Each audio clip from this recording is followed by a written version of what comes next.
Episode 2 on the fence. So, I just love this episode because, this was back in the day when you could take water guns to school. Good, clean fun. I always love that when Corey gets drenched and Mr. Feeney's like, the drinking fountain is not a toy. Anybody else ever love that? I'll be the little boy spreading pneumonia with the squirt gun in December. That watch that Eric had, so technological.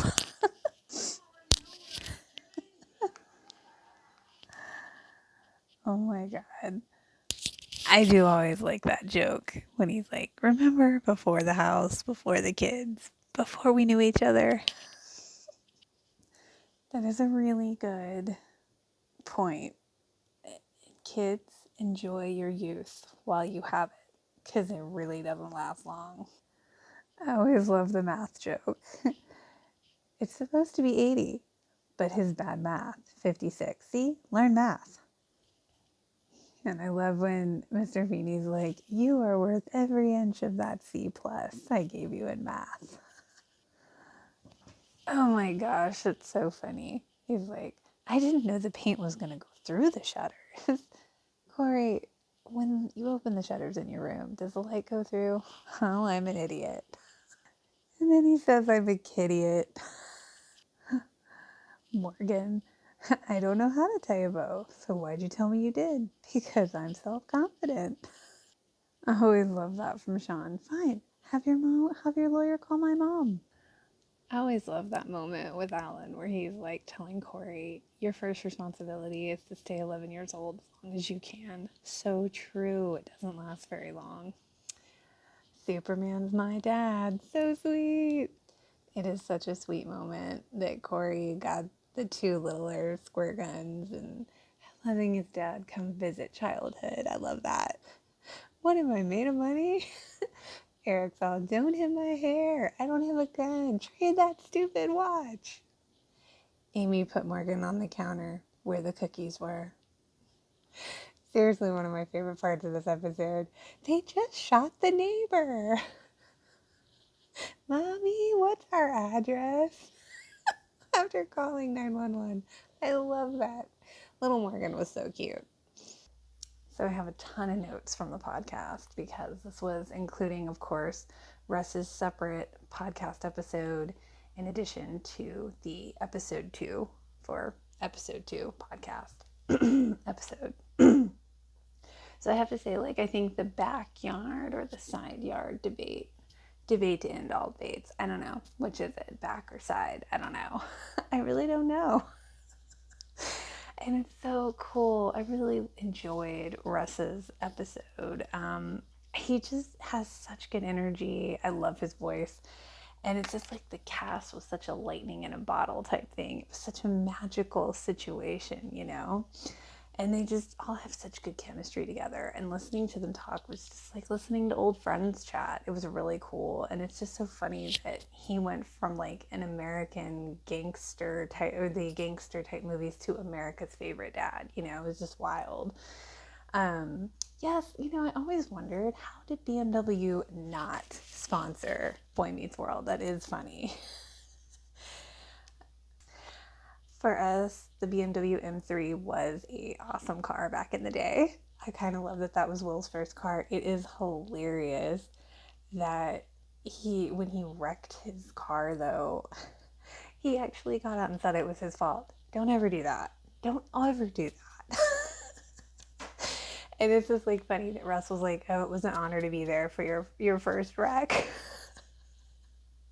And I adore their relationship so much. They make each other laugh. And who died laughing on the Schwinn line? That was great. Will's retelling of that moment with Russ was just great.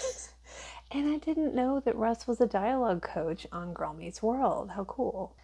I have to say that I feel like Boy Meets World was probably a much more healthy environment for all these TV kid actors than I've heard in comparison to other shows and TV, especially in the 90s, 80s, before all that, for sure. Oh, Russ telling Ryder that it's an acid trip. It's got to end sometime. That was hilarious. The recording from Russ's daughter in real life was really adorable. I really do hope that Russ comes back as a guest at some point because he's just really enjoyable to listen to. There's a lot of wealth of knowledge there. And I'm glad to know that I'm not the only one that gets emotional. I'm glad to know that when they're actually rewatching it, they get emotional as well. It's so cool. And oh my God, Ryder's son Indy is so full of personality. And yes, still too much shirts. I really agree with that. Indy's nerd definition was really funny. And I've never heard of a kid not liking superheroes. That's so wild. And my answer to how Morgan, like, they were saying, how did Morgan get on the counter? Well, we just watched the episode, but the mom put her on the counter. But I was going to say she could be a climber because I was a climber when I was a kid. It happens. It is interesting listening to Ryder's son Indy kind of give his interpretation because it is interesting to see what different ages will come back and how they will relate and how they will interpret what they're watching. So it's really interesting in that he is kind of coming at it from maybe like Corey's perspective. I agree that this episode really cements Russ as the TV dad, such a great TV dad. And again, I love the Super Soakers. I mean, when I was a kid, we used to have Super Soaker fights with our ice cream man, you know, as he went down the street, and he totally had one too. And it was just totally fun. Did anybody else do this, or was it just my neighborhood? Ben really did carry the show like a lot. It's now that I'm rewatching with the added benefit of their expertise knowledge on the show, I'm noticing that now, and I think they did do a great representation of Corey's world from home to school to friends. Like it's all separate, but it's all integrated. I like that the show actually promotes the value of hard work, get a job, make your own money, and because that's not something that you do hear a lot lately. And but on the flip, I really do like that Alan was like, "You need to be a kid, enjoy it," because it's so true. It does not last. Yeah, like they said, it was funny that he's like, they're like, "Oh, be a kid," but yet here he is, a kid carrying the whole show, working so hard, you know. I really appreciate that they're really delving into the show and they're kind of taking it scene by scene, and I really appreciate that. And that math joke with Mr. Feeney about the 80, 56 bucks, like that always irks me. Learn math, seriously. And it is funny how Ben could totally deliver bratty lines, but at the same time, they weren't annoying because they were way comedic. Like he had really good timing on that. And I was really glad that it was kind of explained that Lily wasn't necessarily replaced. She just kind of went away and then they brought someone else in. But I mean, I'm not a huge fan of character replacement, but both Morgans really were great. And I got to give a shout out to Ryder for having a Cheers reference on the podcast because I love that show. I'm a fan. Another novel idea is how they had the contrast, like they said on the podcast, between Alan and Mr. Feeney, and how Mr. Feeney wasn't really right this time.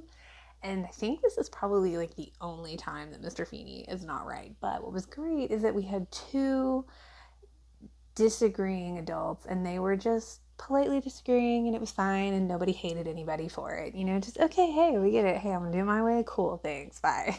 And in that same instance, you know, it really kind of easily, you know, it illustrated quite well the whole non-children versus having children and how those varying views are so different.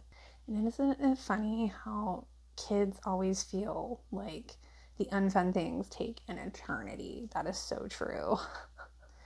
You may not be able to go back to childhood, but you can always visit. And something that I'm really glad that Will mentioned was the "you do" that Corey did in like two times, but you know, that one really stuck out to me. I really always liked him doing that, and I think it's just because of the way that he delivered the lines. And does anybody else get a little choked up when they say, well, today I did when Danielle said, "We love you all, pod dismissed," because I swear, when Mr. Feeney does that on the end of the last episode, it's like cry time. Like, it just makes me bawl. The emotion is real. So those are my thoughts for episode 2. And I will be back. I hope you enjoyed. If you did, feel free to like and subscribe. And until next week.